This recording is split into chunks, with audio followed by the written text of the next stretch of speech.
রাগ না থাকলে ভালোবাসা তো ভালোবাসাই না, রাগ থাকতেই হবে, তাইলেই ভালোবাসার মর্ম বোঝা যায়। চিল্লায় বলেন ঠিক কিনা? ক্ষুধা না থাকলে খাবারের মর্যাদা বোঝা যায় না। সারাদিন পেট ভরা, খাওয়ার মজা বুঝবেন? ক্ষুধা, প্রচন্ড ক্ষুধা, তৃষ্ণার্ত, লেবুর শরবত পাইলে অমৃতের মতো লাগবে। প্রচন্ড ক্ষুধা, হাজি বিরিয়ানি পাইছেন 1 প্লেট, ইচ্ছে মতো খাবেন, কিন্তু পেট ভর্তি, হাজি বিরিয়ানি খাওয়া যাবে? এজন্য রাগ না থাকলে ভালোবাসা যে কত দামি, ভালোবাসা যে আল্লাহর পক্ষ থেকে কত বড় নেয়ামত বোঝা যায় না।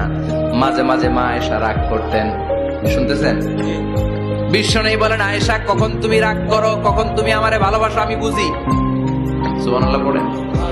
মা আয়েশা বললেন, কেমনে বুঝেন? বিশ্বনবী বললেন, যখন তুমি রাগ করো তখন নামাজের পরে দোয়ার মধ্যে বলো, ও ইব্রাহিম আলাইহিস সালামের আল্লাহ, আপনি আমার উপর দয়া করেন। তার মানে তুমি রাগ করে আছো, আমার নাম নাও নাই। আর যখন আমার উপর খুশি থাকো, নামাজের পরে দোয়াতে বলো, মুহাম্মদ সাল্লাল্লাহু আলাইহি ওয়াসাল্লামের আল্লাহ, আপনি আমাদের উপর রহমত করে। তার মানে খুশির সময় তুমি আমার নাম নাও, রেগে গেলে অন্য নবী দেয়া দোয়া সেরা দাও, রেগে গেলে আমার নামটা নাও না।